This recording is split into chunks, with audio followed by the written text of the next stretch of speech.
আমি যখন থেকে ভেজিটেবল রোলটা ঘরে তৈরি করি আমার বাসার কেউই আর বাইরে থেকে ভেজিটেবল রোল কিনে খায় না। আমি আপনাদেরকে কথা দিচ্ছি আপনারাও আর কিনে খাবেন না। অসাধারণ স্বাদের সহজভাবে এই ভেজিটেবল রোলটা কীভাবে তৈরি করতে হয় চলুন তাহলে রেসিপিটা দেখে নিই। আমি এখানে নিয়ে নিয়েছি 2 কাপ ময়দা, আপনারা চাইলে প্যাকেটের সাদা আটাটাও নিতে পারেন। এতে দিয়ে দিচ্ছি আমি 2 চা চামচ গুঁড়ো দুধ, গুঁড়ো দুধ দিলে স্বাদ বাড়ে, একটু নরমও হয়। 1 চা চামচ দিয়ে দিচ্ছি লবণ। এবার দিয়ে দিচ্ছি একটা ডিম। এবার দিব স্বাভাবিক তাপমাত্রার পানি। পানির পরিমাণটা আমি একেবারেই আপনাদেরকে ঠিক মতো বলে দিচ্ছি, যে মেজারমেন্ট কাপ দিয়ে আমি ময়দা মেপেছি সেই কাপেরই 2.5 কাপ পানি আমি আজকে দিয়ে দিয়েছি। 2.5 কাপ পানি দিলে আপনাদের কোনো ভুল হবে না। এবার চলে যাচ্ছি সবজিতে। সবজিটা সিজনাল সবজি, পছন্দ অনুযায়ী নিতে পারেন। আমি নিয়েছি 1 কাপ গাজর, একদম গ্রেটার দিয়ে গ্রেট করে নিয়েছি। 1 কাপ পেঁপে, সেটাও গ্রেটার দিয়ে গ্রেট করে নিয়েছি। কাঁচামরিচ কুচি 3 টেবিল চামচ, পেঁয়াজ কুচি 1 কাপ, বাঁধাকপি নিয়েছি 1.5 কাপ, আধা কাপ নিয়েছি পেঁয়াজ কলি, আর ফুলকপি নিয়েছি 1 কাপ। দেখুন ফুলকপিটাকে আমি এরকম ছোটো ছোটো করে নিয়েছি। এখানে একটা মিশ্রণ তৈরি করব। এটা হচ্ছে 2 চা চামচ কর্নফ্লাওয়ার সামান্য পানি দিয়ে গুলে নিচ্ছি। স্বাভাবিক তাপমাত্রার পানি দিয়ে গুলে রেখে দিচ্ছি, এটা পরে ব্যবহার করব। প্রিয় দর্শক, এখন চলে যাচ্ছি সবজি রান্না করতে। সবজি রান্নার জন্য আমি দিয়ে দিচ্ছি একদম 2-3 চামচের মতন সাদা তেল। অল্প তেলেই সবজিটা রান্না করে নিচ্ছি। তেল গরম হলেতে দিয়ে দিচ্ছি ছোট এক টুকরো দারচিনি আর ছোট একটা তেজপাতা। 1 চা চামচ দিয়ে দিচ্ছি আদা বাটা, 1 চা চামচ দিয়ে দিলাম রসুন বাটা। এবার এর মধ্যে আমি দিয়ে দিচ্ছি পেঁয়াজ কুচি। পেঁয়াজ কুচিটা সবটাই দিয়ে দিলাম। পেঁয়াজ কুচিটা একটু নেড়ে চেড়ে যাব। এখন এর মধ্যে আমি দিয়ে দিচ্ছি 1 চা চামচ ধনিয়া গুঁড়ো, 1 চা চামচ জিরে গুঁড়ো। ফুলকপিটা দিয়ে দিলাম, যেহেতু এটা একটু শক্ত। ফুলকপি দিয়ে নেড়ে চেড়ে যাব 2-3 মিনিট। এরপর বাদবাকি সমস্ত সবজি দিয়ে দিলাম, যেহেতু সবজিগুলো খুব ছোট করে কাটা, সহজেই সেদ্ধ হয়ে আসবে একই সাথে। সবজিগুলো নেড়ে চেড়ে যাচ্ছি। 1 চা চামচ দিয়ে দিচ্ছি লবণ, লবণটা চেখে দেখবেন। 1 টেবিল চামচ দিয়ে দিচ্ছি টমেটো সস। টমেটো সস দিলে খুব ভালো একটা স্বাদ আসে। ভালো করে নেড়ে চেড়ে যাচ্ছি। 5-6 মিনিটের মধ্যেই কিন্তু সবজিগুলো সেদ্ধ হয়ে আসবে। আমার কাছে মনে হয়েছে টমেটো সসটা আরেকটু লাগবে, 1 টেবিল চামচ আরও দিয়ে দিলাম। প্রিয় দর্শক, দেখুন সবজিটা নরম হয়ে রান্না হয়ে এসছে। এখন দিয়ে দিচ্ছি আধা চা চামচ চিনি, আর দিয়ে দিচ্ছি একটা বিশেষ উপকরণ, তা হচ্ছে 1 টেবিল চামচ গুঁড়ো দুধ। গুঁড়ো দুধ দিলে বেশ একটা ক্রিমি ক্রিমি ভাব আসে। আর সেই যে কর্নফ্লাওয়ারের মিশ্রণটা গুলে রেখেছিলাম সেটাও দিয়ে দিলাম। এতে করে সবজির মধ্যে একটা আঠালো ভাব আসে, সবজির এক্সট্রা পানিটাও শুষে যায়। সবজিটা নামিয়ে ঠান্ডা করে নিচ্ছি। এবার চলে যাচ্ছি রোল শিট তৈরি করতে।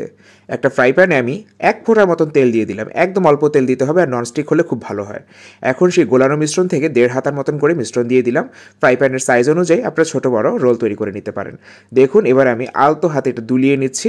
একদম পানির পরিমাণ ঠিক থাকলে আপনার স্প্রিং রোল বা ভেজিটেবল রোল শিটটা সুন্দরভাবে তৈরি হবে, কোনো ধরনের ভুল হবে না। এবার এটাকে আমি মিডিয়াম লো ফ্লেমে রেখে দেব 30 থেকে 40 সেকেন্ড। 30-40 সেকেন্ড পরেই কিন্তু এর চারপাশটা এভাবে ছেড়ে ছেড়ে আসবে। দেখুন খুন্তি দিয়ে খোঁচা দিলেই কিন্তু খুব সহজেই এটা উঠে আসবে।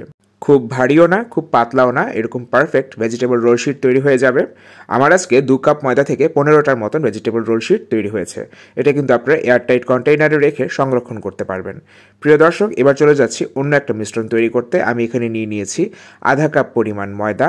ময়দার মধ্যে দিয়ে দিচ্ছি আমি 1/4 চা চামচ লবণ, দিয়ে দিচ্ছি 1 টেবিল চামচ কর্নফ্লাওয়ার, আর দিয়ে দিচ্ছি 1/4 চা চামচ লাল মরিচের গুঁড়ো। চাইলে এখানে গোলমরিচের গুঁড়ো ব্যবহার করা যেতে পারে।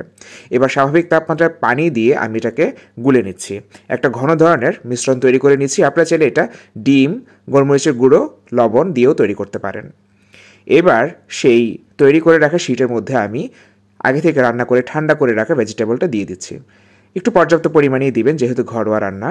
এর চারপাশে আমি এবার একটা আঠা লাগিয়ে নিচ্ছি। আঠাটা আর কিছুই না, জাস্ট ময়দা এবং পানি দিয়ে একটা ঘন মিশ্রণ তৈরি করে নিয়ে এর চারপাশে লাগিয়ে নিচ্ছি। দেখুন আপনারা, আমি 2 পাশটা প্রথমে এইভাবে লাগিয়ে দিচ্ছি, এতে করে রোলটা সিল্ড হয়ে যাবে। এখন এক পাশ থেকে এভাবে মুড়ে নিতে হবে, এবং মুড়ে নিতে হবে কিন্তু একটু টাইট করে, না হলে আবার লুজ হয়ে যাবে, যেটা রোলটা ভাল লাগবে না দেখতে। একটু টাইট করে চেপে চেপে একটা রোল তৈরি করে নিচ্ছি, এবং শেষ প্রান্তে এসে সেই ময়দার মিশ্রণটা আবারও লাগিয়ে দিচ্ছি, যেন এটা পুরোপুরি লেগে যায়, কোনোভাবেই যেন বের হয়ে না যায়। প্রিয় দর্শক, দেখুন আমার রোল তৈরি করা হয়ে গেল। এবার এই রোলগুলোকে আমি সেই যে একটু আগে ময়দার মিশ্রণ দিয়ে তৈরি করলাম এই গোলাটাতে ডুবিয়ে নিচ্ছি। একটা কাঁটা চামচ দিয়ে ডুবিয়ে নিচ্ছি, হাতটা শুকনোই রাখবো, কারণ হাত দিয়ে আমরা বিস্কুটের গুঁড়োতে গড়াবো। কাঁটা চামচ দিয়ে ডুবিয়ে আমি এখানে টোস্ট বিস্কুটের গুঁড়োয় গড়িয়ে নিচ্ছি। আপনারা চাইলে এটা ব্রেড ক্রাম্বসেও গড়িয়ে নিতে পারেন। বিস্কুটের গুঁড়ো লাগিয়ে আপনারা কমপক্ষে আধা ঘন্টা এটা ফ্রিজে রেখে এরপরে ভাজতে যাবেন। আর যদি চান একটু দীর্ঘদিন সংরক্ষণ করবেন, তাহলে এটাকে অবশ্যই এয়ারটাইট বক্সে রেখে ডিপ ফ্রিজে সংরক্ষণ করতে পারেন 7 থেকে 10 দিন। প্রিয় দর্শক, দেখুন আমার সবগুলো রোল তৈরি হয়ে গেল। আপনারা কিন্তু এটা খুব সহজেই সংরক্ষণ করতে পারবেন। এবার চলে যাব ভাজতে। ভাজার জন্য তেল গরম করে নিয়েছি। অতিরিক্ত গরম তেলে দেওয়া যাবে না, বিস্কুটের গুঁড়োটা পুড়ে যাবে। মিডিয়াম লো ফ্লেমে ভাজতে হবে। যেহেতু সব কিছু রান্না করাই আছে, একটু মচমচে করে গোল্ডেন ব্রাউন কালার করে ভেজে নেব। দেখুন কত সুন্দর একটা রং এসছে। এবার আমি তেল থেকে ঝরিয়ে উঠিয়ে নিচ্ছি। প্রিয় দর্শক, এটার সাথে কিন্তু একটা সস হলেই চলে। অসাধারণ একটা স্বাদের ভেজিটেবল রোল তৈরি হয়ে গেল। আপনারা আমার রেসিপিতে করে আমাকে জানাবেন আপনার কেমন লাগলো। আর আমার রান্নাগুলো ভালো লাগলে রান্নাওয়ালার সাথেই থাকুন। সবাই অনেক ভালো থাকুন। আজ এখানেই বিদায় নিচ্ছি। ধন্যবাদ।